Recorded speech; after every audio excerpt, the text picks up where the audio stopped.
Shalom Ibu dan teman-teman, perkenalkan saya Ingki Soleman Sogara dengan NIM 194111041. Baik, di sini saya akan menjelaskan materi tentang ekstraksi fluida superkritik.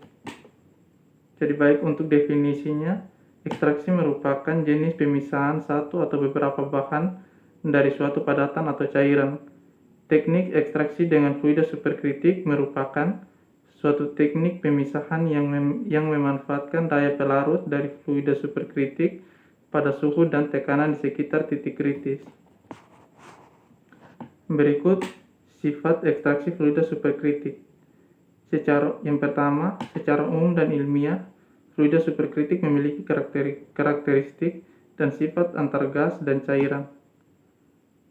Yang kedua, kepadatan di atas titik kritik tergantung pada tekanan dari suhu, tetapi dalam beberapa kasus tetap lebih dekat dari komponen cair daripada gas.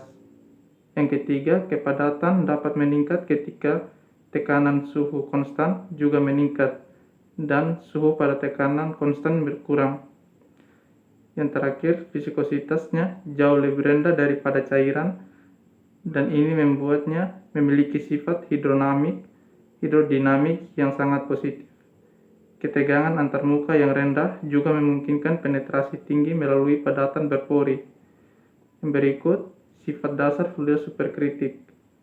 Fluida superkritik memiliki massa jenis yang tinggi, kekentalan yang rendah, dan difusivitas termal menengah.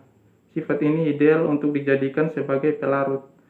Yang kedua, pada superkritik tidak terdapat tegangan permukaan karena tidak adanya batas antara fase cair dan fase gas.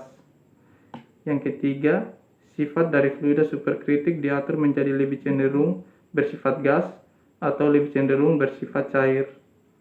Yang keempat, salah satu sifat yang penting adalah kelarutannya dalam fluida superkritik meningkat dengan meningkatnya densitas pada temperatur konstan. Yang terakhir, karena densitas meningkat sebanding dengan tekanan, kelarutannya juga meningkat sebanding dengan tekanan. Adapun prosedur kerjanya, yaitu yang pertama, bahan baku yang akan diekstraksi dimasukkan ke dalam tangki ekstraksi yang dilengkapi dengan pengendali suhu serta katup tekanan di kedua ujungnya untuk menjaga kondisi ekstraksi yang diinginkan. Yang kedua, tangki ekstraksi yang diberikan tekanan fluida melalui pompa yang juga dibutuhkan untuk sirkulasi cairan dalam sistem. Yang ketiga, dari tangki yang berisi fluida CO2 dan komponen yang dilarutkan ditransfer ke pemisah di mana kekuatan solvasi cairan tersebut menurun sebesar pertambahan suhu atau biasa lebih dan akan mengurangi tekanan sistem.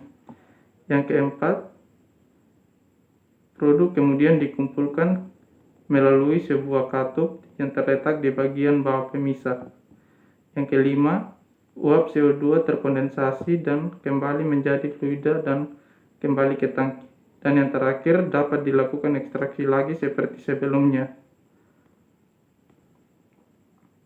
Adapun kelebihan dan kekurangan ekstraksi fluida superkritik, yaitu yang pertama, yaitu ekstraksi fluida superkritik mempunyai kelebihan yaitu lebih efisien karena waktu ekstraksi lebih pendek, tidak beracun, alternatif ramah lingkungan, kemurnian, dan kelarutannya yang lebih tinggi.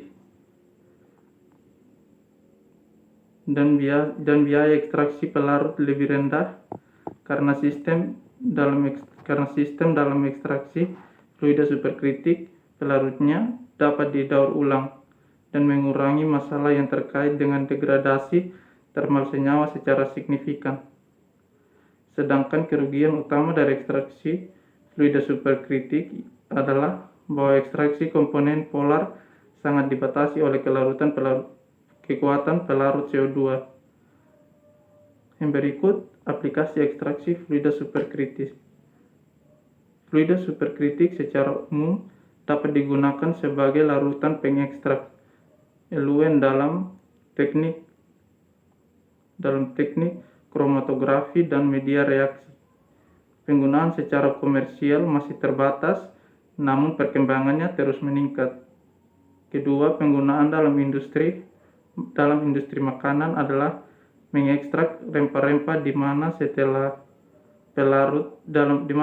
pelarutan masih mempunyai karakteristik dan organoleptik yang sama dengan bahan dasar.